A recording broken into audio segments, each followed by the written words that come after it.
करता है ना वो अच्छे के लिए करता है। क्षणिक डिस्टर्बेंस आपको हो सकता है, लेकिन विचलित मत होइए, अच्छा होगा। 3 आदमी मकान बना रहे थे। मकान बनाने में क्या होता है, शुरू में लोग दीवार खड़ी करते हैं। तो एक आदमी गया, पहले आदमी से पूछा कि भाई क्या कर रहे हो? उसने कहा देखते नहीं हो, दीवार खड़ी कर रहे हैं। बोला अच्छा अच्छा। दूसरे आदमी के पास गया, बोला कि भाई क्या कर रहे हो? बोला भाई दीवार खड़ा कर रहे हैं, एक मकान बनाएंगे। बोला अच्छा अच्छा। तीसरे आदमी के पास गया, बोला क्या कर रहे हो? बोले मैं अपना एक खूबसूरत आशियाना बना रहा हूँ। काम तीनों एक ही कर रहे थे, दीवार खड़ी करना। कालांतर में तीनों मकान बन के तैयार हुए। मुझे कहने की जरूरत नहीं कि सबसे खूबसूरत मकान किसका होगा, उसी आदमी का होगा जिसने कहा था कि मैं अपना खूबसूरत सा आशियाना बना रहा हूं। That is the difference that your attitude makes. तीसरे आदमी का एटीट्यूड बहुत अच्छा था। और नेक्स्ट चीज और मैं कहना चाहूंगा दोस्तों, अपनी कंपनी, अपनी संगत अच्छी रखिए। नकारात्मक लोगों के बीच में मत रहिए, क्योंकि नकारात्मक लोग आपको नकारात्मक बना देंगे। और दूसरा सजेशन ये भी आपको देते हैं, अगर आपके कुछ मित्र ऐसे हैं जो नकारात्मक हैं, मित्रता मत तोड़िए, लेकिन कम से कम समय उनके साथ गुजारिए। और कोई समय अगर गुजार रहे हैं और वो कुछ नेगेटिव बात बोलते हैं तो जल्दी से वहां एग्जिट कर दीजिए। सुधारने की कोशिश मत कीजिए, वो नहीं सुधरेंगे बल्कि आप ही बिगड़ जाएंगे। वो एक जोक सुना था ना, जो था ना कि भाई लालू यादव को सुधरना था, जो क्या माफ करेंगे लालू यादव को सुधारना था तो कहा गया कि भाई यूनाइटेड स्टेट्स ऑफ अमेरिका में भेजो बिल क्लिंटन के पास, 1 महीना में रहेंगे, सुधर के आ जाएंगे। 1 महीना रह के लौट के आ गए लालू यादव, और उसका बिल क्लिंटन अमेरिका के सेनेट में बात करने वाले, का हाल चाल बा, भोजपुरी बोलने लगे। ये एक जोक है, लेकिन आप जबरदस्ती, ये जिम्मेवारी आपके कंधों पर नहीं है। ये दुनिया जो एटलस होता है वो एटलस आपके कंधों पर नहीं है। You take care of yourself, अपना ख्याल रखिए। और कंपनी के बारे में कहते हैं, अंग्रेजी में कहावत है, chance makes our parents but choice makes our friends.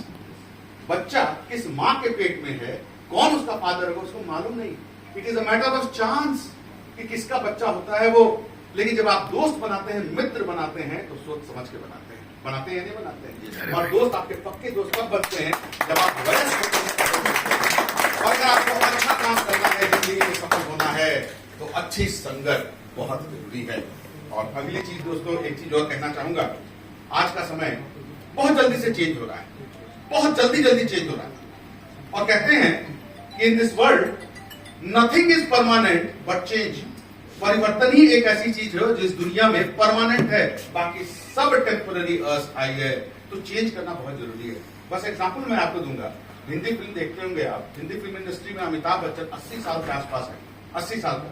अब उनकी वो अवस्था नहीं रही है कि दीवार और डॉन फिल्म की तरह वो एक्शन सीन करेंगे, ऊपर से नीचे कूद जाएंगे, ये नहीं करेंगे। ना ही वो हीरोइन के साथ पेड़ के चारों तरफ घूम करके गाना गा सकते, नहीं कर सकते। But he still continues to be the superstar of Hindi film industry. है या नहीं है? जानते हैं क्यों? उसने अपने आप को चेंज किया, हर रोल किया उसने, सिर्फ हीरो का नहीं, विलन का भी रोल बना।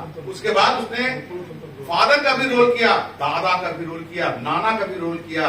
और तो और जब लोग टीवी पर आने से हिचक रहे थे, हिंदी फिल्म के स्टार जो टीवी पर हम नहीं आएंगे, तब उन्होंने डिसाइड किया कि हम टीवी पर भी आएंगे। क्यों? क्योंकि उन्होंने ये जाना, उन्होंने माना कि हमें अपने आप को चेंज करना पड़ेगा। आने वाला जमाना यही टीवी का है। टीवी की व्यूअरशिप सबसे ज्यादा होगी, लोग पिक्चर हॉल कम जाएंगे, अपने घर में बैठ करके टीवी देखेंगे। तो अपने आप को चेंज करते रहिए, और बहुत जरूरी है। और मुझे याद आ रहा है, एक छोटा सा बचपन में कहानी हमने पढ़ी थी, आपको याद होगा, आप लोगों ने भी पढ़ा होगा उड़िया लैंग्वेज में भी, कि एक टोपी बेचने वाला था। वो गांव घूम करके टोपी बेचा करता था, अपनी एक गठरी में टोपी रखता था। एक बार एक गांव से दूसरे गांव जा रहा था बेचने, थक गया था, नींद आ गई, तो एक बहुत बड़ा विशाल वृक्ष उसने देखा। तो ठंडी हवा भी चल रही थी, थक गया था, बोला जरा आराम कर लेता हूँ। वहां सो गया, ठंडी हवा चल रही थी, नींद अच्छी आ गई। और जब नींद खुली और जब सोचा कि अब गठरी लेकर के दूसरे गांव में चले बिजनेस करेंगे, तो देखा उसकी गठरी तो पूरी खाली है। तो ये कहाँ चली गई, टोपियां कहाँ चली गई? बड़ा बेचारा परेशान हुआ, दाएं देखा बाएं देखा, कहीं नहीं मिला। बस ऊपर देखा तो देखा उस पेड़ पर बहुत से बंदर थे, और हर बंदर ने अपने माथे पर टोपी लगा रखी थी। और टोपी बंदर उठा के ले गए। उसका सोचा क्या करे। अचानक उसको याद आया कि दादी कहा करती थी बंदर नकलची होते हैं, नकल करते हैं। तो उसकी टोपी बची हुई थी, तो उसने क्या किया, अपनी टोपी ऐसे निकाली और जमीन पर फट से ऐसे मार दिया। तो जितने बंदर थे नकलची थे, उन्होंने भी अपनी अपनी टोपी उतारी, फट से जमीन को मार दिया। बस अपनी गठरी में लपेटा चला गया। This is part 1 of the story. Now come to part 2 of the story. Part 2 of the story करीब 25 साल बाद फिर से एक टोपी वाला जा रहा था गठरी में टोपी लेकर के. उसी पेड़ के नीचे उसको नींद आई, वो सो गया. जब नींद खुली तो एक भी टोपी नहीं थी उसकी गठरी में. उसने विंडो पर देखा कि ऊपर बंदर थे. तब अचानक उसको याद आया कि बंदर तो बहुत नकलची होते हैं. तो उसकी भी टोपी बची हुई थी. उसने अपनी टोपी निकाली, जमीन पर मार दी. एक भी बंदर ऊपर से टोपी नहीं फेंका. अलबत्ता एक बंदर ऊपर से आया, उसकी वाली टोपी अब ये तो बड़ा प्रॉब्लम रह गया कि क्या करें. तो मेरा बिजनेस चला गया. रात में तो मेरे घर में चूल्हा नहीं जलेगा.